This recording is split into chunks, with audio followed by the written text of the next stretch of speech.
waxaan wanaagsan daawadayaal ku soo dhawaada wararkii ugu dambeeyay Soomaaliya qodobada wararkeena ugu doorroon waxa kamid ah madaxda ugu sareysa ururka al-shabaab oo ku kala jabay wajiga labaad ee dagaalka dawladda federaalka Soomaaliya goordhow ay cilaamisay warna ka soo saaray 12,000 ee askari ee Itoobiyaanka ee maalmihii ugu dambeeyay la sheegay inay soo galeen gudaha dalka Soomaaliya khilaaf xoogan oo soo wajahay madaxda ugu sareysa ururka al-shabaab howlgalo xoogan oo ka bilowday gobolka Shabeellada Dhexe kadib booqashadii madaxweyne Xasan Sheekh Maxamuud oo booqday degmada Aadan Yabaale ka tirsan gobolka Shabeellada Dhexe waxa dhinaca kale iyadana howlgalo xoogan ay ka bilowdeen gobolka Hiiraan iyadoo maalin ka hor uu imaaday gudoomiyaha gobolka Hiiraan kaasi oo sheegay in uu bilowday wajiga labaad ee dagaalka ka dhanka ururka al-shabaab dagaal ka dhan ah madaxweynaha Jubbaland Axmed Maxamed Islaam oo looga dhawaaqay magaalada Muqdisho xilli maalmihii ugu dambeysay gaadiidkii dagaal ee ugu badnaa uu ka soo degay magaalada Kismaayo haddaba muxuu yahay dagaalka looga dhawaaqay magaalada Muqdisho ciidamada nisa iyo kuwa booliska oo howlgallo ballaaran oo ka sameeyeen gobolka Banaadir ku soo qabtay mas'uuliyiin sare oo ka tirsan xarakada al-shabaab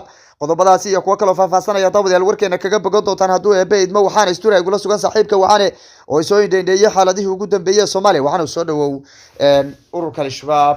waxa soo kala dhaxgalay baa la yiri khilaaf xoogan oo sababay in ay dhaxdoodu ay dagaal iskula jeedsadaan kadib dagaalkii wajiga labaad ee dawladda federaalka Soomaaliya ay cilaamisay iyo waliba ciidamada tirada badan ee wadamada dariska ay ku soo daadgureynayaan gudaha dalka Soomaaliya waxaana maalmihii ugu dambeeyay ba la sheegayo warbaahinada localka ay sheegayeen in madaxda ugu sareysa ururka al-shabaab ay dhaxdooda ka kala taagan tahay oo qaar kamid ah ay doonayaanba in ay wadanka iskaga baxsadaan halka qaarka kalena ay sheegayaan in dagaalka la sii wado bal adoo noo soo koobaya xaaladda guud ahaan iyo waliba bayaankii shalayta ka soo baxay afayeenka ururka khawaarijta al-shabaab uu sheegay iyo baaqi waliba uu u diray shacabka Soomaaliyeed sida ay kula muuqato aad iyo aad baad u mahadsan tahay bayaan dhawaan ka soo baxay ururka al-shabaab ayaa lagu cadeeyay mowqifka wajiga labaad ee dagaalka dhawaan dawladda federaalka Soomaaliya kaga dhawaaqday gudaha dalka Soomaaliya sidaan ogeynba tan iyo shirkii ka dhacay magaalada Baydhabo ee xarunta maamulka ee Koonfur Galbeed waxa lagu go'aamiyay wajiga labaad ee dagaalka goobta laga bilaabayo iyo waliba deegaanada sida tooska haatan ciidamada loogu daabulayo madaxweynaha jamhuuriyadda federaalka Soomaaliya mudane Xasan Sheekh Maxamuud ayaana dhawaan waxa uu booqday degmada Aadan Yabaal halkaasina wuxuu ka daafuray wajiga labaad ee dagaalka ka dhanka ururka argagixisada al-shabaab tan iyo booqashadii madaxweynaha jamhuuriyadda federaalka Soomaaliya ururka al-shabaab ayaa soo saaray bayaan cad oo markaasi ay kaga jawaabayaan dagaalka markaasi ay dawladda federaalka Soomaaliya ku dhawaaqday ee ah wajiga labaad ee dagaalka waxaana moodaa in sida ay u hadleen ururka al-shabaab ama bayaankii ka soo baxay uu muuqday in gabi ahaanba ururku ay ku kala jaban yihiin qaabka ay u wajahayaan ama iskaga dhicinayaan dawladda federaalka Soomaaliya Santiago tan iyo dib u doorashadii madaxweynaha jamhuuriyadda federaalka Soomaaliya waxaa dhacay howlgallo ballaaran oo lagu xoreeyay wadanka intiisa badan oo markaasi aan ogeyn in ururka al-shabaab jab xoogan lagu gaarsiiyay sidoo kale tan lagala wareegay deegaano aad u fara badan waxayna sababtay in gabi ahaanba ururka al-shabaab ay ku guuldareystaan ama gacantoodaba ay ka baxdo deegaano ay haysteen dhowr iyo 10 sano oo ay ka mid tahay degmada Xaradheere oo ahayd marin muhiim ah oo ururka al-shabaab ay ka maamulayeen deegaanada gobolada dhexe ee dalka Soomaaliya dhanka kale Santiago waxay idin jirto in ururka al-shabaab mas'uuliyiintoodii horjoogayaashooda ugu sareeyo ay ku kala qaybsan yihiin marba hadii goboladii ugu muhiimsanaa deegaanadii ugu muhiimsanaa ay ururka yacni ciidamada dawladda federaalka Soomaaliya ay qabsadeen oo dawladda ay kala wareegtay waxa ay ku dambeyn doonaan iyo goobaha markaasi ay aadi doonaan madaxda ugu sareysa ururkaasi waxaan ognahay in ururku intooda badan haatan isku diyaariyeen sidii ay uga baxsan lahaayeen wadanka wajigan labaadna waa kee lagu ciribtiri lahaa ururka argagixisada al-shabaab ciidamo fara badan oo gaaraya ilaa iyo 12,000 oo askari oo cusub ayaa haatan howlgalkan qayb ka noqon doona ururku waxay shalay iyagana soo saareen bayaan markaasi uga hadlayaan ciidamada militariga dalka Ethiopia oo 12,000 oo askari oo soo galay xuduudda dalka Soomaaliya haatan qayb ka ah howlgalka wajiga labaad ee dagaalka laga xoreeyay ururka argagixisada al-shabaab waxay ururka al-shabaab daliil u soo qaateen xilligii ciidamada Ethiopiaanka uu soo galiyay Cabdullaahi Yuusuf sidoo kale tan ururka al-shabaab ay galeen ama ay qabsadeenba inta badan wadanka Soomaaliya sidoo kale tan ay shacabkii intee kaceen oo la programiyay shacabkii ay halkaasi ku dhamaadeen oo dad fara badan oo Soomaaliyeed xasuuq lagu geystay gudaha magaalada Muqdisho Santiago ururkan oo lagu jibiyay dagaalkii wajiga koobaad ayaa haatan waxay u muuqdaan sidii gabi ahaanba ay shacabka ku programin lahaayeen ama ay ku kicin lahaayeen una shay oo yacni uga dhaadhicin lahaayeen in ciidamadan Etoobiyaanka ay wataan qorshayaal kaleeto waxay sidoo kale soo qaateen in Ethiopia tababaratay sanadii la soo dhaafay ciidamo badeed oo markaasi loo diyaariyay inay badda Soomaaliya qabsadaan marka al-shabaab waxaad moodaa in dagaalkii ay u wareejinayaan Ethiopia ma wadankeena qabsanayo badaheena qabsanayo Kenya baa soo duulay sidoo kale Djibouti baa soo duushay programkaas ayaad moodaa inay hadda rabaan inay gabi ahaanba ku baxsadaan maadaama wajiga koowaad ee dagaalka lagu jabiyay waxaadna moodaa in afayeenka ururkaasi qaabka uu hadlayay ay ahayd qaab markaasi uu rabo inuu shacabka Soomaaliyeed uu ku kiciyo oo uu rabo inuu maxalli jiray shacabka ay ku soo dumtaan maadaama shacabka iyagu ay kala irdoobeen dagaalka wajiga koowaad oo nugnaay shacabku inay ahaayeenba kuwii jabiyay ururka argagixisada al-shabaab طبعا يعني waxaad moodaa bayaankan inuu yahay bayaan markaasi aad moodid in gabi ahaanba shacabka Soomaaliyeed lagu jahawareerinayo oo laga jeedinayo wajiga labaad ee dagaalka dhanka ururka argagixisada waa hagaag dhinaca kale tom ayaga madaxdooda ugu sareysa khilaaf xoogan ayaa ka dhex taagan muxuu ku saleeyahay khilaafka ayaga dhex taagan dhexdooda sitago horta khilaafkooda wuxuu soo bilowday tan iyo bilowgii dagaalkii wajiga koobaad oo nugnayno ururka al-shabaab ay jab xoogan kala kulmeen iyo waliba sidoo kale qaabka loo maareynayo ama loo qaybsanayo xubnaha ugu sareeya ee ururka al-shabaab dhinaca kale waxaan ognahay in dagaalka maadaama wajiga koobaad lagu jabay sidoo kale tana madaxda ugu sareysa ururka al-shabaab intooda badan ay ka soo jeedaan gobolada waqooyi sidii gabi ahaanba madaxda iyo xukunka iyo dagaalka laftirkiisaba loogu wicin lahaa deegaano cusub oo ka baxsan gobolada koonfureed maadaama mawjado dagaal oo aad u ballaaran ay ka furmeen gudaha iyo waliba bartamaha gobolada Soomaaliya dalka intiisa badan aan ognahay inay ciidamo ajnabi ah iyo kuwa kaleeto oo markaasi hadda la soo tababaray oo cusub fresh ay qayb ka noqon doonaan dabartirka iyo waliba baabinta ururka al-shabaab marka tan kaleeto waxay hadana soo baxaysay waayadii dambe ururka dhaqaale fara badan ay ku qabeen gudaha magaalada Muqdisho dhinaca kaleeto waxay hadana la sheegay in maalgashi fara badan oo ku sameeyeen gobolada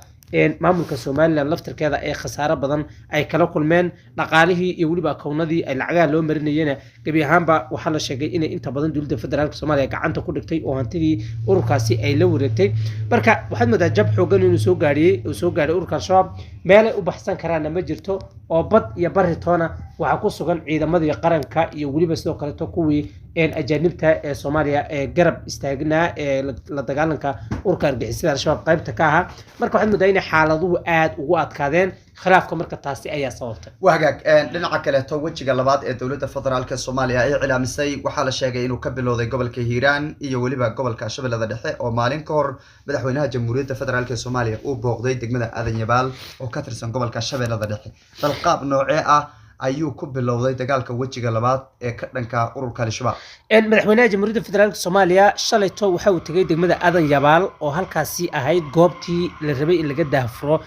ama laga daafurayba wajiga labaad ee dagaalka ka dhanka ururka argagixisada al-shabaab goobtaasi waxa la isku keenay ciidamo laga soo celiyay dhanka gobolada mudug oo ayagu markaasi hawlgal balaaran halkaasi kaga jira iyo waliba ciidamo cusub oo ay qayb ka yihiin ciidamadii waddanka Eritrea iyo kuwa dhawaan tababar loogu soo xidhay saldhigga weyn ee Balidogle waxayna halkaasi saaka ka bilaabeen wajigii koobaad ee dagaalka ka dhanka ururka argagixisada al-shabaab deegaano fara badan ayuu maanta ka curtay gobolka Hiiraan laftirkiisa Cali Jeeta ayaa horkacayo ciidamo fara badan oo markaas ku jira kuwa macawisleyda ee deegaanka iyo waliba ciidamada xoogga dalka Soomaaliyeed kuwa Ethiopiana oo dhawaan ayaguna ka soo gudbay xadka dawladda deegaanka Soomaalida oo ayagana qayb ka kacdoonka lagu ciribtiray ururka argagixisada al-shabaab sidoo kale tan qayb ka wajiga labaad ee dagaalka ka dhanka marka madaxweynaha tagitaankiisa degmada Aadan Yabaal waxay ahayd furitaanka wajiga labaad ee dagaalka haatan si toos ah ayuu u bilowday oo waxa la rabaa in la balaariyo oo deegaano kale oo hor leh ay ka bilowdaan dagaalka dhanka wahagaag ugu dambeyntii laamaha amniga ee magaalada Muqdisho maanta waxa ay soo qabteen mas'uuliyiin sarsare hawlgal ay oo ka tirsan ururka al-shabaab hawlgal ay ka sameeyeen gudaha magaalada Muqdisho dhanka kale magaalada Muqdisho waxa looga dhawaaqay dagaal ka dhana ururka madaxweynaha Jubbaland Axmed Maxamed Islaam bal adoo noo soo koobaya hawlgalkaasi qaabka ay ciidamada u fuliyeen iyo mas'uuliyiintani waxa ay ugu qaabilsanayeen kooxaha argagixisada ururka al-shabaab iyo waliba dagaalkan ka dhanka ee looga dhawaaqay magaalada Muqdisho ee Axmed Madoobe ku wajahan waxa uu yahay santago ciidamada ammaanka ee dawladda federaalka Soomaaliya kuwa sirdoonka iyo waliba kuwa booliiska waxay maalmihii ugu dambeysay hawlgal xoogan oo lagu xaqiijinayo amniga magaalada Muqdisho ay ka wadeen dhamaanba degmooyinka gobolka Banaadir waxa dhinaca kale maalmihii ugu dambeysay la soo qabanayay rag markaas isku jira ciyaal weero iyo waliba sidoo kale kooxa ka tirsan ururka al-shabaab mas'uuliyiinta markaas ururka al-shabaab ka tirsan ee maanta lagu soo qabtay hawlgalkii qorshaysnaa ee ka dhacay gudaha magaalada muqdisho lama shaacinin yani shaqada iyo weliba xilalka ay markaasi hayeen laakiin waxay dowladdu ku gaabsatay mas-uuliyiin sarsare oo ka tirsanaa ururka argixisada al-shabaab mana aha markii ugu horreysay ee ciidamada xoogga dalka soomaaliyeed qaybahooda kala duwan ay soo qabanayaan saraakiil noocani oo kaleeta oo ku dhuumaalaysanaya gudaha magaalada muqdisho waayadii dambe magaalada waxay la daalan dhacaysay amni darro iyo weliba qulqulatooyin markaasi dilal qorshaysan iyo weliba falal amniga lid ku ah oo markaasi ay geysanayaan ururka argagixisada ee al-shabaab dhinaca kaleeto santiago maalmihii ugu dambeysay waxaa socday dagaal ka dhana madaxweynaha maamulka jubbaland axmed maxamed islaam oo dhowaan la sheegay inay maamulkiisu ay qorsheynayaan inuu muddaxileedka u kordhisto waxaa madaxweynaha jamhuuriyadda federaalk soomaaliya dhowaan uu tegay magaalada kismaayo halkaasina waxaa lasoo saxiixay ama markaasi ay ka wada hadleen axmed maxamed islaam iyo madaxweynaha jamhuuriyadda federaalk soomaaliya sidii aysan u dhici lahayn mar labaad in muddaxileed la kordhisto madaxda maamul goboleedyadana ay noqoto dhammaantood doorashadooda inay dhacdo bishan ama yani sanadkan gudihiisa 2023 laakiin waxaad moodaa inuu socdo qorshe uu xilka ku kordhisanayo axmed maxamed islaam dhowaanna waxaan ogeyn in ciidamo fara badan ama aan dhehe hub fara badan iyo gaadiid dagaal laga soo dejiyey dekada magaalada kismaayo waxayna u muuqataa axmed maxamed islaam inuu mar labaad isku qorsheynayo haddii uu kordhisan waayo xilka in uu awood ku sii haysto magaalada kismaayo iyo guud ahaanba maamulka jubbaland dhinaca kale dagaalku kama socdo oo kelita magaalada muqdisho waxa uu ka socdaa magaalada nairobi waxaa socda shirar xoogan oo ka dhana axmed maxamed islaam dhanka kale waxay shirar iyo weliba abaabul xoogan oo ciidan uu ka socdaa magaalooyinka maamulka gobolka Gedo oo ayagu gabi ahaanba xiriirka u jaray maamulka Jubbaland si kasta waxaad moodaa in xaaladdu ay sii cakarmayso axmed maxamed islaamna ay ku sii adkaanayso xaaladda maadaama dhowr iyo 10 sano uu halkaasi ka arriminayay isla markaana uu diyaarsaday ciidamo fara badan oo u diiday in mas'uuliyiinta ka aragtida duwan ay ka soo degaan magaalada Kismaayo aad iyo aad buu mahadsan yahay kaasi wuxuu ahaa saaxiibkay wacane oo barnaamijka qayb inagala ahaa daawadayaal idinkana waad mahadsantihiin wararkeena xiga ayaan idinku soo gudbin doonaa wixii ka soo kordho xaaladaha dalka Soomaaliya tan iyo midkan xiga intaan ku kulmaynana waxaan idinka tegaynaa amaan Allah